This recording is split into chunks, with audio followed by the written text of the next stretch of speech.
Vamos al otro jurista, a ver. Vamos a Rojas Vargas.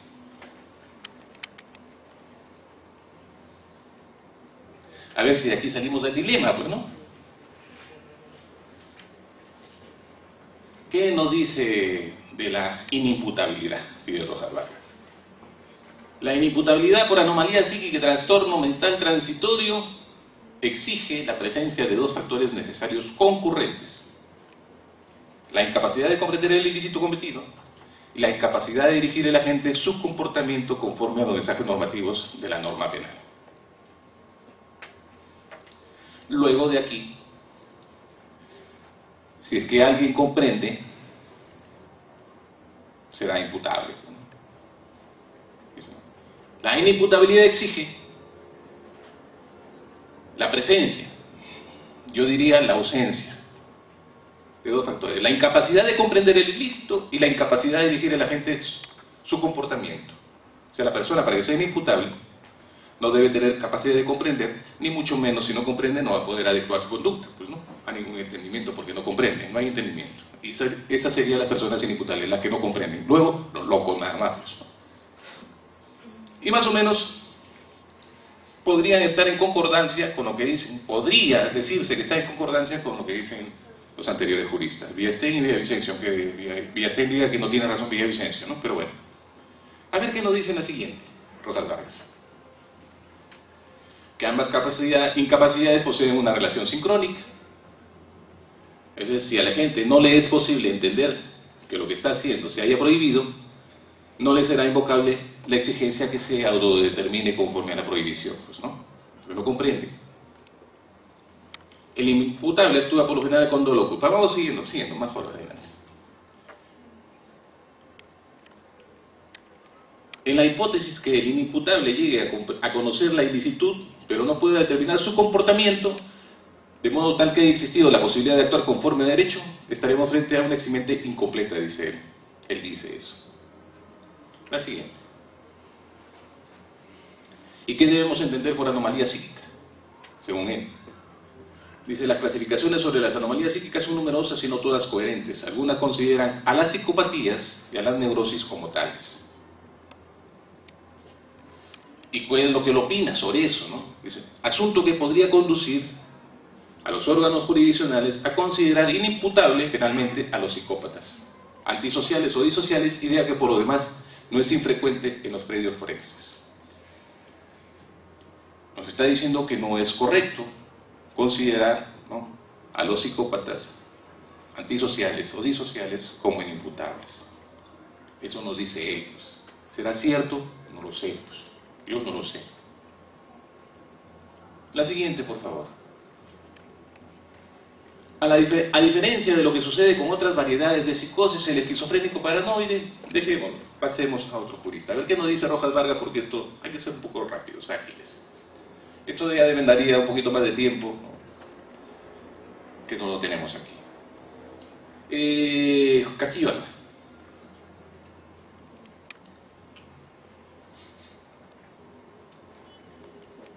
¿Qué nos dice don José Luis Castillo Alba?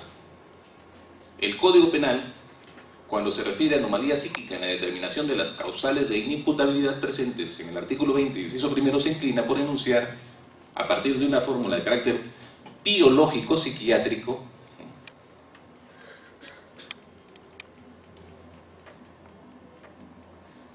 luego biológico, orgánico y psiquiátrico. Si no es orgánico, no podrá ser anomalía psíquica, por más que exista una afectación psíquica, psiquiátrica. Y al decir psiquiátrico, debemos de inferir que no se refiere a lo psicológico, porque lo psiquiátrico implica patología, según algunos, que no es correcto tampoco. Lo correcto sería, como se dice, bueno, más adelante probablemente lo aclare, porque como lo aclara Zaffaroni, me parece que es. Lo correcto es hablar de un concepto, una valoración psíquica, que no implique distinción entre psiquiátrico y psicológico, sino psíquica y valorativa, psíquico-valorativa, pero bueno. Sin embargo, dice, en el artículo 20 se da cabida, ¿no?, a un criterio normativo valorativo además del biológico psiquiátrico. La exigencia que, por la anomalía psíquica, la persona no posea la facultad de comprender el carácter delictuoso de su acto o para determinarse según esa comprensión. Según acepta el jurista José Luis Castillo, que la redacción de nuestro artículo 20, inciso primero, admite la doble vertiente de ser inimputable. Si bien no comprendes, eres inimputable si no comprendes, pero comprendiendo también puede ser inimputable, siempre y cuando no puedas adecuar tu conducta a ese entendimiento. La siguiente, por favor. Es necesario determinar en todo momento en qué medida la presencia de la anomalía psíquica impide a la persona comprender el carácter o el significado de su hecho. Comprensión. A ver si en el siguiente párrafo se refiere a la capacidad de adecuación, no lo sé. A nuestro criterio, la anomalía psíquica y las otras circunstancias descritas en la ley solo tienen sentido cuando impiden a la persona comprender el sentido y trascendencia de su acto. Luego, si no le impiden comprender el sentido de su acto, luego no generarán inimputabilidad. ¿Y qué decía aquí? ¿Qué dice? ¿Y la anterior también? La anterior podemos...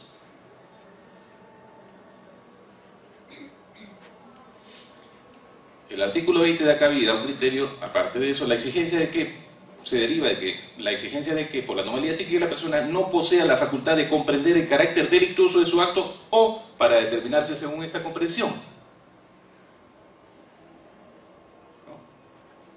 En la redacción él acepta que se puede ser inimputable comprendiendo también, siempre y cuando la persona que comprenda no pueda adecuar su conducta a ese entendimiento. No solamente cuando la persona es incapaz de comprender.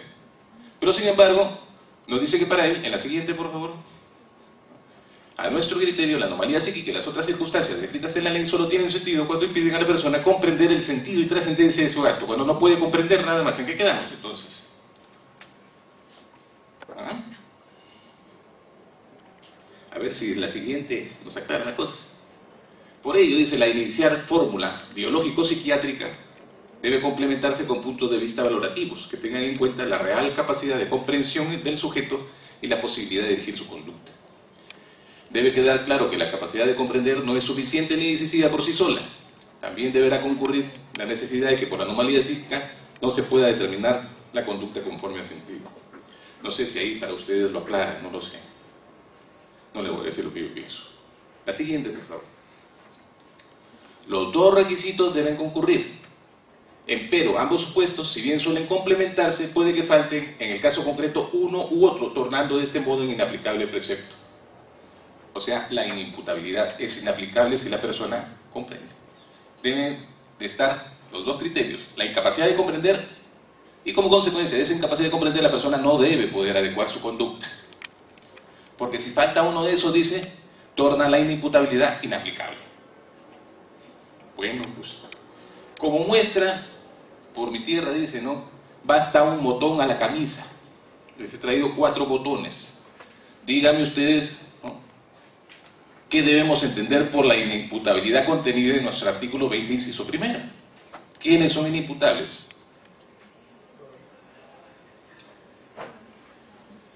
Si me dicen, va a ser una improvisación. Porque no está claro, pues. No está claro. No sabemos quién tiene la razón. ¿Quién tiene la razón? ¿El más joven?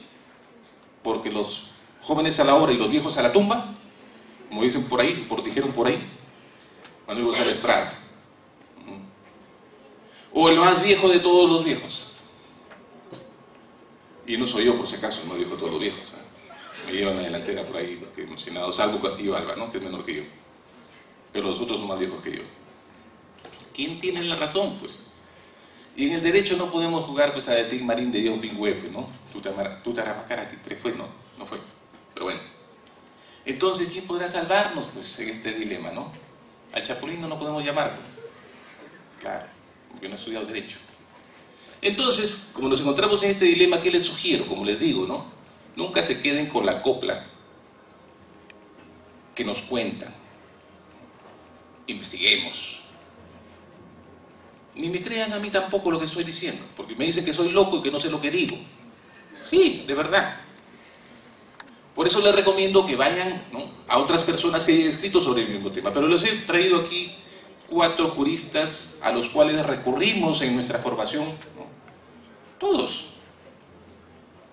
Pero vamos a ver más adelante, por favor no se me aburran, ¿no?, para no hablar como loco solo, pues desde luego, ¿no?, hasta llegar pues a una pequeña conclusión. Les sugiero, la siguiente, por favor, diapositiva.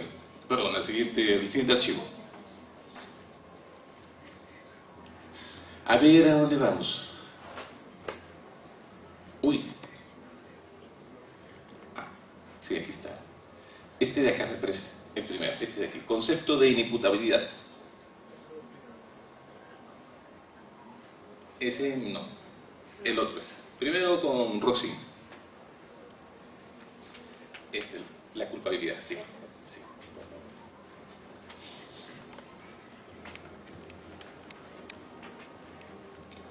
Culpabilidad y responsabilidad. Cuestiones básicas de la teoría de la responsabilidad, me dice. Culpabilidad y necesidad preventiva como presupuesto de la responsabilidad jurídico-penal. La siguiente. La responsabilidad, dice, ¿no?, designa tras la antijuricidad y la antijuricidad una valoración ulterior y que por regla general da lugar a la punibilidad. La responsabilidad significa una valoración desde el punto de vista de ser responsable penalmente al sujeto. La siguiente.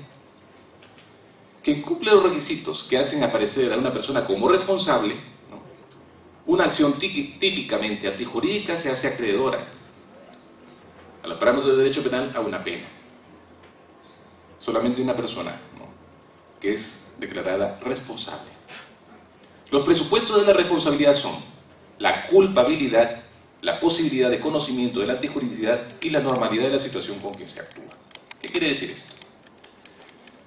Los presupuestos es la culpabilidad, la capacidad de comprender y de poder adecuar la conducta a ese entendimiento y que no exista, no, una causa psíquica que afecte su situación. Siguiente. La responsabilidad depende de 2 datos, de la culpabilidad y la necesidad preventiva de sanción penal. ¿Actúa culpablemente quién?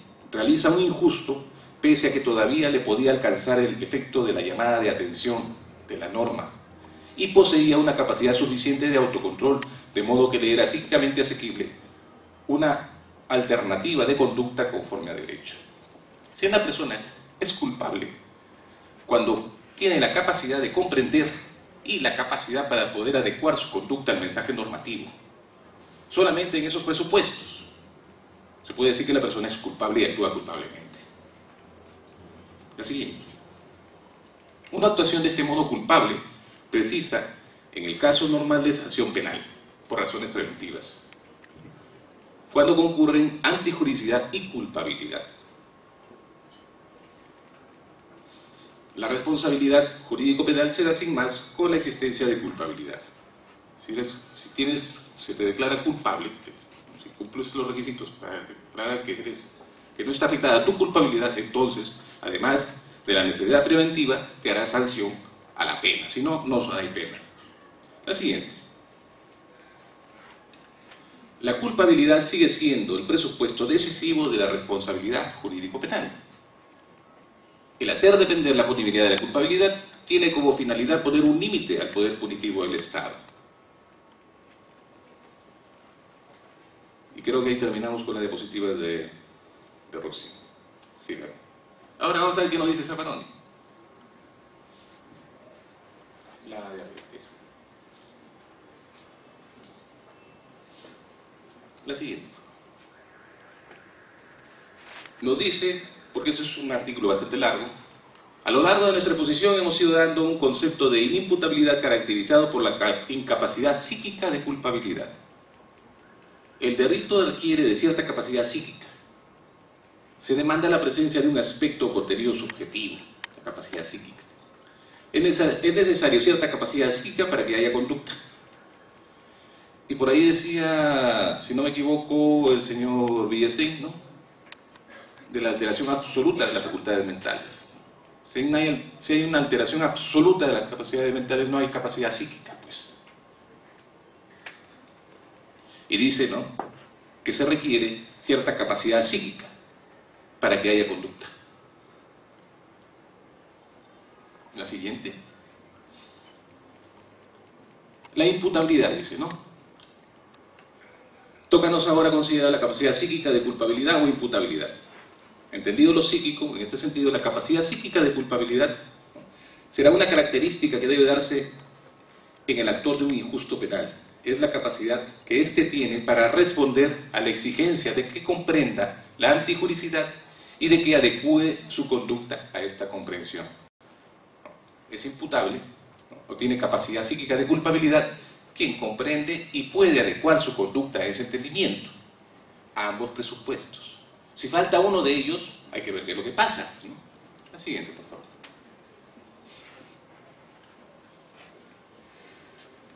La capacidad de culpabilidad es una condición del autor y la imputabilidad es la característica que se asocia a esa condición, que le da la conducta típica y antijurídica.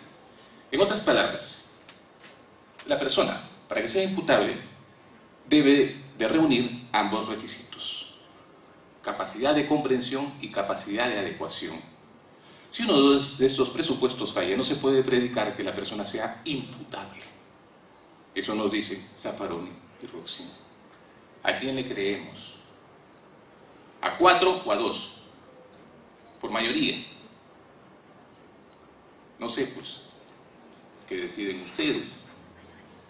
Depende del concepto que quieran escoger, pues, eso ya depende de ustedes, ¿no? Lo único que he tratado hasta este momento es de poner claras las cosas. ¿Qué es lo que dicen nuestros juristas y qué es lo que dicen los juristas de fuera? En este caso son Roxin y Zaffaroni, no son Augusto Pinillos. Ahora, con estos presupuestos, vamos a ver qué es lo que dicen las legislaciones, pues, sobre la inimputabilidad, porque hemos visto solamente nuestro Código Penal, ¿no? Si recuerdan, elimina esas diapositivas de... No las elimina. Borra de aquí el archivo, nada más no las elimina. Vamos a ver los códigos penales. Códigos penales. El peruano, ya habíamos dicho, ¿no? ¿Quiénes están exentos en nuestra legislación de responsabilidad penal? El que por anomalía psíquica, grave alteración de la conciencia o por sufrir alteraciones en la percepción que afectan gravemente su concepto de la realidad, no posea la facultad de comprender el carácter delictuoso de su acto o para determinarse según esta comprensión. La siguiente diapositiva, por favor. ¿Qué nos dice el Código Penal alemán? Artículo 20 también. Incapacidad de culpabilidad por perturbación psíquica. Actúa sin culpabilidad quien en la comisión de un hecho es incapaz por perturbación psíquica patológica, que es lo que decía Biestein, que se equivocaba, y a Vicencio, ¿no?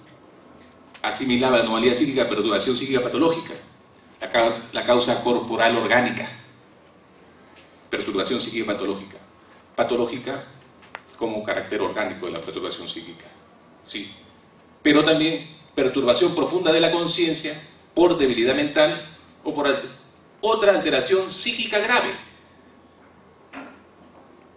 de comprender lo injusto del hecho o actuar de acuerdo a esa comprensión. En la legislación alemana hay la posibilidad de que la persona sea inimputable por una causa orgánica, perturbación psíquica patológica, alteración psíquica grave, la no orgánica, la perturbación psíquica patológica, para entenderla de manera no permanente, sino de manera estable en el tiempo, la alteración profunda de la conciencia por el carácter temporal o por debilidad mental, también otro término peyorativo, doctor, pero bueno, para ilustrarnos sobre el alcance contenido de la inimputabilidad, solamente les presento esto, ¿no? O sea, no solamente está exento de responsabilidad penal por una causa patológica, sino también por una causa no patológica, por una causa permanente o por una causa temporal, ¿no? o por deficiencias en el desarrollo de la inteligencia, que le impidan comprender lo injusto del hecho o adecuar la conducta a ese entendimiento. La siguiente, por favor. El Código Español, artículo 20 también, pero bueno, coincidencias. Está en exceso de responsabilidad criminal el que al tiempo de cometer la infracción penal a causa de cualquier anomalía, carácter orgánico, o alteración psíquica, carácter no orgánico, no pueda comprender la ilicitud del hecho o actuar conforme a esa comprensión. Una u otra posibilidad. Por causa orgánica, no orgánica, de carácter estable o de carácter transitorio. La siguiente, por favor. El argentino ya no es el 20, es el 34. Y el colombiano también, ya no es el 20. ¿Qué nos dice la legislación argentina? Son punibles, no son punibles. El que no haya podido en el momento del hecho, ya sea por insuficiencia de las facultades, alteración morbosa, insuficiencia. Causa no orgánica. Alteración morbosa, causa orgánica. De las mismas, o por su estado de inconsciencia, error o ignorancia del hecho, no imputables, comprender la criminalidad del acto, o dirigir sus acciones. Una u otra. Por causa orgánica, por causa no orgánica, por causa estable o causa transitoria. Y por último, el colombiano. ¿Qué nos dice? Es el 33. Es inimputable que en el momento de ejecutar la conducta típica y antijurídica no tuviera la capacidad de comprender su ilicitud o determinarse de acuerdo a esa comprensión por inmadurez psicológica, trastorno mental, diversidad sociocultural o estados similares.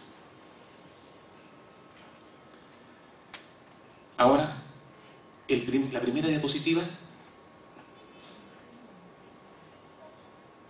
el peruano. Ahí está. Está exento de responsabilidad penal el que por anomalía psíquica, grave alteración de la conciencia o por sufrir alteraciones en la percepción que afectan gravemente su concepto de la realidad,